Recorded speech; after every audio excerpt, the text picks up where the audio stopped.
Moving over to Eagle Pass, Texas, where moments from now, Border Czar nominee Tom Homan will visit the border alongside Texas Governor Greg Abbott. The two are expected to serve meals to Texas National Guard soldiers and the Texas Department of Public Safety troopers. Now, the visit comes as the Trump administration prepares for the president-elect's mass deportation plan at the southern border.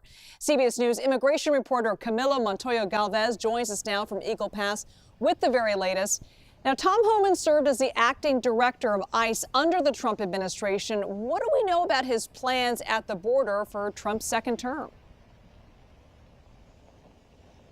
Hi, Liz. Well, President-elect Trump is promising to oversee a dramatic and seismic shift in policy here at the U.S.-Mexico border.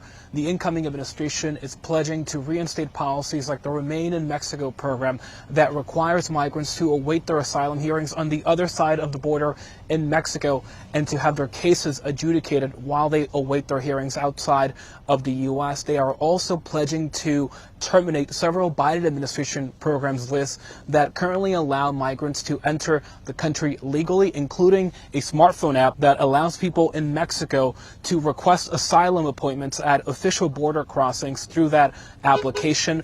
And importantly, of course, the incoming administration led by Tom Homan as the Border Czar designated person is also promising to oversee the largest deportation operation in American history. And Homan told us that he will try to enlist the help of the Department of Defense for this massive operation, including by trying to use military planes to deport undocumented immigrants. People like Stephen Miller, the incoming Deputy Chief of Staff, have also said that the National Guard could be deputized in friendly states to arrest and deport unauthorized immigrants. And we are actually in front of the largest Texas military base here in Eagle Pass across the Rio Grande River. And it is very likely, Liz, that the Texas National Guard could help the incoming administration carry out this massive operation.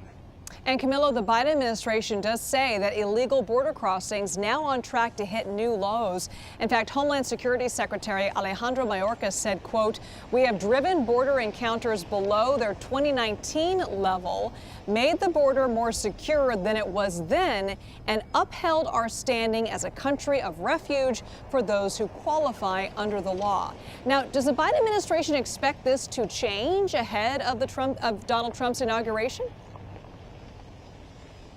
Liz, this is such a critical and excellent question because, as you know, President-elect Trump ran on mass deportations and harsher asylum policies and made the situation here at the U.S.-Mexico border under President Biden central to his campaign for president, and that message resonated with many Americans. But he is very likely now on track to inherit a U.S.-Mexico border that is relatively calm and quiet because there is a 4-year low in illegal crossings due to Mexican enforcement and Mexican efforts to stop migrants, and also the Biden administration's efforts in June to severely restrict asylum. So the border now is as quiet and as calm as it has ever been in the past 4 years. That could actually allow the incoming administration to refocus its immigration enforcement resources in the interior of the country to carry out that mass deportation promise. Whether this 4-year low in illegal crossings changes is still an open question. There is some concern, Liz,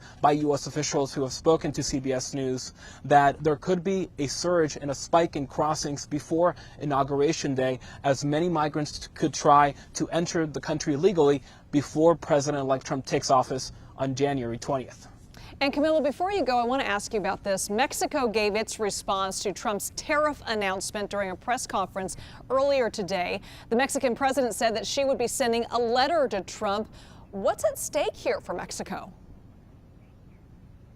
Well, look, cross-border travel, trade, and commerce is not only critical to the U.S. economy, but also to the Mexican economy. And so the Mexican government is closely and carefully watching and tracking these threats by the president-elect to impose tariffs on Mexican goods in addition to Canadian goods. That could cripple the Mexican economy. We saw that in 2019, the Mexican government, after President Trump at the time threatened to impose crippling tariffs on Mexican goods, allow the Trump administration at the time to expand the so-called Remain in Mexico policy across the entire border. That led to a dramatic drop in illegal crossings, and those tariff threats also led to the Mexican National Guard to be deployed to the Guatemala-Mexico border. So it could have a real impact, Liz. Absolutely. All right, Camilo, thanks so much for that reporting.